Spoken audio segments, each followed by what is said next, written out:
Hello everyone. This chapter talks about clinical documentation integrity, which is not necessarily something y'all need to go very deep into, so we're really just going to touch on a few things and skip others.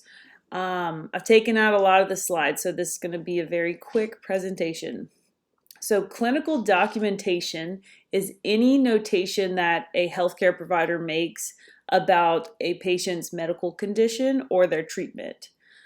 So clinical documentation integrity, or CDI, refers to making sure that clinical documentation, so the health records, have integrity, meaning they're complete, they're accurate, they're reliable. Okay? So then clinical documentation specialists are the people that are making sure the records are complete and accurate. And why is this important? The records have to be accurate and reliable because that's what ICD-10-CM and CPT codes, etc., are based on. And that's how a facility gets paid, right? So very important piece in a hospital or facility. Okay, there's a saying in HIM, I can't remember if I've said it in this class or one of my others, but if it wasn't documented, it wasn't done. If a nurse or doctor doesn't put down in someone's record that they did something, there's no proof it was done. They're the only ones that know it was done. So if someone comes behind them and doesn't see XYZ was done, then they would probably do it again, which could lead to problems. So good patient care is one reason accurate documentation is so important, also for legal reasons. So if there's a lawsuit and in that patient's record it doesn't say XYZ was done, then you could be sued and lose because of that. But it's also used for billing and all of the quality control stuff as well. Here are the 7 characteristics of high quality clinical documentation. I think they're pretty self-explanatory. So it needs to be legible. You have to be able to read it. Reliable, precise, complete, consistent, clear, and timely. Okay. Okay, the CDI specialist will look at the health record while the patient is still in the hospital, so concurrently. They're going to make sure everything is accurate and what needed to be done was done and things like that. They will also be putting in principal diagnosis and procedure codes into the encoder. Remember, that's what helps the coder assign codes. And that's going to give the CDI specialist what's called a working DRG. Okay, so this happens while the patient is in the hospital.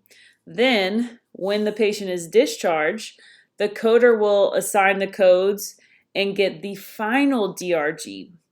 Okay, so if these DRGs are different, it's considered a DRG mismatch.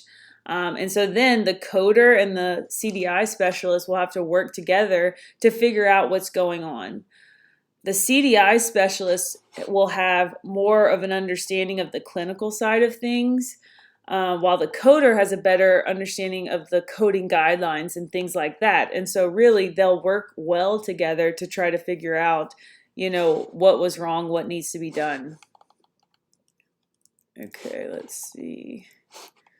Okay, so the purpose of these CDI programs is to do the concurrent and retrospective after discharge, right? Reviews to make sure the records have the information they need, everything to prove that medical necessity.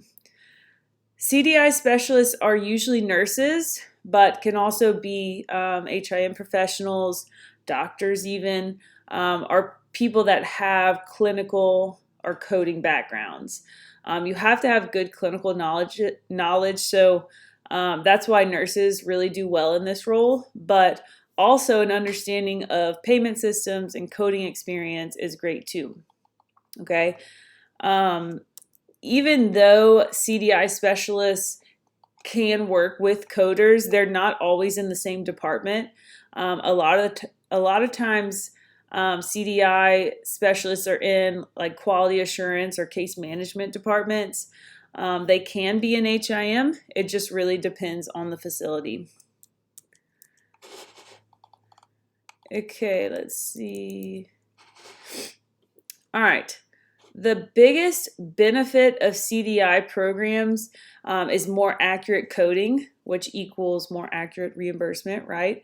But if you submit inaccurate claims, you can also get flagged in audits, which could mean the hospital has to pay a fine if it's a government audit, or you could have to return money that you received from a payer, or both. So it's a very important program for facilities. And it's not just inpatient. It's important for outpatient clinics as well. Doctors' offices don't want any claims denials, so they have to stay on top of this as well. Okay? And that is it for you today. 6 minutes, that should be a record.